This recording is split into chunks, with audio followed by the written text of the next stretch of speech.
आज हैदराबाद से मेरी फ्रेंड का फोन आया और उसने कहा कि आज मैंने ढेर सारे आंवले खरीदे हैं, पर आंवले का मुरब्बा, चटनी और लौंजी खा करके बोर हो गए हैं। तो इस बार कुछ एक नई रेसिपी बनाना बता, जिससे कि वो लंबे समय तक स्टोर करके रख सके और उसका फायदा भी हमें मिलता रहे। इसीलिए आज मैंने मार्केट जाके फ्रेश आंवले खरीदे और सोचा कि ये रेसिपी मुझे मेरे व्यूवर्स के साथ भी जरूर शेयर करनी चाहिए। तो इसके लिए सबसे पहले यहाँ पर मैंने 300 ग्राम जितने आंवले लिए हैं। आंवले खरीदते समय आप ध्यान रखें, आंवले फ्रेश होने चाहिए। इसी के साथ बड़े बड़े साइज के आंवले लेंगे तो ज्यादा उसकी बरकत होती है। और इसके ऊपर कोई तरह के दाग नहीं होने चाहिए। छोटे मोटे दाग तो जैसे आंवले पे होते हैं, देखिए इस तरह का छोटा दाग इसके ऊपर है, पर आंवले सड़े हुए नहीं होने चाहिए। आज की रेसिपी के लिए आपको आंवला को उबालना नहीं है, इसे हमें काट के ही तैयार करना है। तो आंवले के ऊपर इस तरह की फांके होती है अलग अलग, इसी तरह से हमें काटना है। तो ये लंबा इस तरह से एक बार चीरा लगा दे आप, इसी के साथ ये और चीरा लगा दे। हल्का सा आप ऐसे करेंगे तो इसकी फांक निकल जाएगी। देखिए पतली पतली फांके काटे आप। जरूर नहीं एक आंवले के ऊपर 6-7 फांके होती है, आप 6-7 की जगह 10-12 फांके भी काट सकते हैं। यदि आप इस तरह से काटने में आपको परेशानी हो रही हो तो आप इसे जैसे कोई सब्जी काटते हैं उसी तरह से काट लें और इसके ऊपर का गूदा पूरा निकाल देना है और पीछे जो गुठली रह जाती है उसको हमें छोड़ देना है। इस तरह से मैंने सभी आंवलों को काट करके तैयार कर लिया है। यदि इसके ऊपर कोई छोटे मोटे दाग लगे हुए हो, जैसे इसके ऊपर दाग लगा हुआ है, तो इसको हमें हल्का सा निकाल देना है, ये साफ हो जाएगा। कोई भी तरह का दाग नहीं रहना चाहिए। और इसी के साथ जो गुठलियां निकली है, इन गुठलियों को आप कुकर के अंदर डाल करके थोड़ा पानी डाल के इसे उबाल लें और फिर हाथ से मैश करेंगे तो इसके ऊपर जो थोड़ा बहुत पल्प रह चुका है वो पल्प भी निकल जाएगा। उसका आप इंस्टेंट शरबत बना करके पी सकते हैं और ये बहुत ही फायदेमंद होता है। अभी यहाँ पर मैंने मिक्सी का जार लिया है और सभी आंवलों को इसमें ट्रांसफर कर लेते हैं। इसमें हमें कोई तरह का पानी वगैरह नहीं डालना है, क्योंकि आंवला के अंदर ही काफी मात्रा में पानी होता है। अभी यहाँ पर मैंने 1 इंच जितना अदरक का पीस लिया है। यदि आपके पास अदरक नहीं है तो इसमें सौंठ भी डाल सकते हैं, ये डालना भी बहुत जरूरी है, क्योंकि काफी लोगों को सर्दी के मौसम में क्या है, हाथ पैर सूने पड़ने लग जाते हैं। तो ये आप डालेंगे तो इसका फायदा बहुत मिलेगा। आप इसको भी रफली बड़ा बड़ा काट के इसमें डाल दें। अभी ढक्कन लगा करके इसे हम पीस लेंगे। अभी एक बार मैंने इसको पीस लिया है और इस तरह से वापस इकट्ठा कर लेना है। ये साइड में आ जाता है, इसको इकट्ठा कर लें। इकट्ठा करने के बाद में इसे हम और पीस लेंगे। इस तरह से 2-3 बार इसे इकट्ठा करते हुए पीसेंगे तो इसका हम ज्यादा से ज्यादा रस निकाल पाएंगे। तो आप देख पा रहे हैं काफी अच्छे से पिस गया है। इसका माइन पाउडर नहीं बनता है, नहीं पेस्ट बनता है, इसी तरह से पिसता है। अभी यहाँ पर मैंने एक बाउल लिया है और बाउल के ऊपर एक कॉटन का कपड़ा लगा देते हैं। आप कोई भी साफ कॉटन का कपड़ा ले लें और जो आंवला को हमने पीस के रखा है वो पूरा आंवला इसमें डाल देते हैं। इस समय आपको देख के लग रहा होगा कि बहुत ही सूखा सूखा है। अभी मैं आपको निचोड़ के दिखाऊंगी तो आप देखेंगे इसमें से कितना रस निकलता है, क्योंकि आंवला के अंदर बहुत रस होता है। अभी चारा कोना को इस तरह से पकड़ लेंगे और इस तरह से दबाएंगे तो आप देख पा रहे हैं कितना जूस निकलता है इसमें से, जबकि हमने कुछ भी पानी इसमें नहीं डाला था। आंवला में जूस की बहुत अच्छी मात्रा होती है। आप बाजार से विटामिन सी के सप्लीमेंट लेते हैं, उससे कई गुना ज्यादा अच्छा ये होता है। ये 100% नेचुरल होता है और गुणों से तो भरपूर होता ही है। ये हमारे बालों के लिए, स्किन के लिए, आंखों के लिए, ब्लड के लिए, सभी के लिए बहुत अच्छा होता है। इस तरह से मैंने इसका पूरा जूस निकाल लिया है। अब इस जूस को हम नाप करके देख लेते हैं। उससे पहले मैं आपको दिखा देती हूँ। देखिए ये जो रफेज पीछे बच गया है, इसके अंदर भी आंवला की काफी मात्रा बच जाती है। अब इसको एक प्लेट में निकाल लेंगे और निकाल करके इसे धूप में सुखाने के लिए रख देंगे। तो आप कोई भी प्लास्टिक शीट पे या कोई भी प्लेट के अंदर आप इस तरह से फैला करके रख दें। ये 102 दिन में आराम से सूख जाएगा। सूख जाने के बाद में इसको मिक्सी के जार में डाल करके महीन पाउडर बना लें।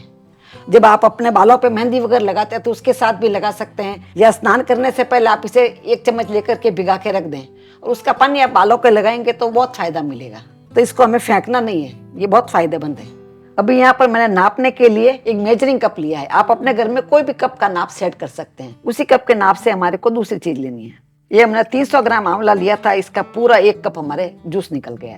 1 कप यानी 250 ml है। अभी सारे नाप मैं इसी के हिसाब से लूंगी। अभी यहाँ पर मैं एक बात आपको और बता देती हूँ, यदि आप आंवले फ्रेश लेंगे तो उसका जूस ज्यादा निकलता है। यदि 1-2 दिन पुराने सूखे आंवले हो जाते हैं तो उसका जूस कम पड़ जाता है, तो जूस कम निकलेगा। तो उसी नाप से आपको आगे की चीजें लेनी है। अभी यहाँ पर मैंने एक कढ़ाई ली है। यहाँ मैं आपको बता देती हूँ, इसके बनाने के लिए आपको कभी भी लोहे की कढ़ाई नहीं लेनी है, न ही एल्यूमिनियम की लेनी है और न ही पीतल की कढ़ाई लेनी है, क्योंकि ये जैसे ही उसके अंदर जाता है तो रिएक्शन करता है और आपका शरबत है वो काला पड़ जाएगा और कड़वा हो जाएगा। इसीलिए आपको स्टील की कढ़ाई का इस्तेमाल करना है। अभी जो हमने 1 कप जूस निकाला था उसको कढ़ाई में डाल देते हैं और जितना जूस निकला है उससे डबल हमारे को इसमें शक्कर डालनी है, क्योंकि आंवला होता है थोड़ा कसेला होता है इसलिए इसमें शक्कर ज्यादा डालनी पड़ती है। तो 1 कप जूस निकला था, इसलिए हमारे को 2 कप शक्कर डालनी है। इस जगह पे आप चाहे तो मिश्री भी डाल सकते हैं। अभी शक्कर को और दोनों को मिक्स करके गैस को चालू कर देंगे और इसे कंटिन्यू चलाते रहेंगे, क्योंकि शक्कर है नीचे जाके बैठ सकती है। आंवले की तो वैसे बहुत सारी रेसिपी बनाई जाती है। कुछ लोग आंवला के अचार बनाते हैं, कुछ लोग आंवले के शरबत बनाते हैं, कुछ लोग आंवले का मुरब्बा बनाते हैं, आंवले की लांजी भी बनाते हैं। मेरे चैनल पे मैंने आपको बहुत सारी चीजें बनाना बताई है। कुछ कुछ रेसिपीज का लिंक मैं डिस्क्रिप्शन बॉक्स में लगा दूंगी, जिससे आप अपने घर में आराम से बना पाएंगे। जैसे हमारी कढ़ाई अच्छी गर्म हो जाती है, आंच को हम मध्यम कर लेंगे।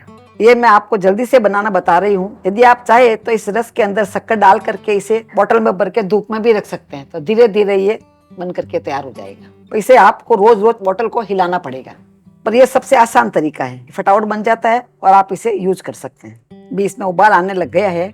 उबाल आने के बाद में इसमें कुछ चीजें और डाल देते हैं। तो यहाँ पर मैंने आधा छोटा चम्मच जितना काला नमक लिया है। काले नमक का टेस्ट इस पे बहुत अच्छा आएगा। और आधा छोटा चम्मच जितना ही काली मिर्ची का पाउडर डाल देते हैं। इसी के साथ मैंने आधा छोटा चम्मच जितना जीरे का पाउडर लिया है और आधा छोटा चम्मच जितना सादा नमक लिया है। ये मैंने सेंधा नमक डाला है, आप सादा नमक भी डाल सकते हैं। सबको हमें अच्छे से मिक्स कर लेना है। इसे हमें तार वाली चाशनी बनानी है।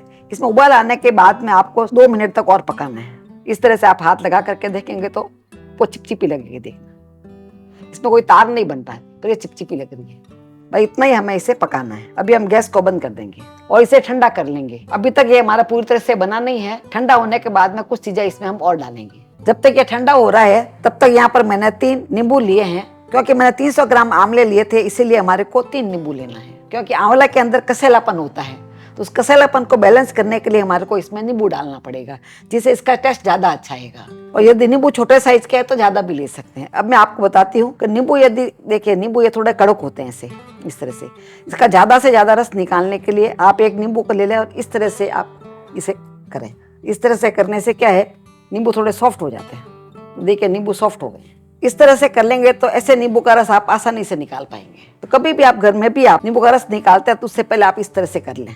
ये बहुत अच्छी ट्रिक है, इससे रस बहुत ही अच्छा निकलता है। अब यहाँ पर एक बाउल के ऊपर मैंने छलनी लगा दी है, जिससे कि बीज आराम से इसमें निकल जाएंगे। और दबाएंगे तो देखिए इसका रस कितना अच्छा निकलता है। ऐसे छोटी छोटी ट्रिक आप किचन में अपनाएंगे तो आपका काम भी आसान हो जाएगा और वेस्टेज भी कम होगा। तो अभी देखिए नींबू में से पूरा रस निकल गया है, खाली नींबू का छिलका रह गया।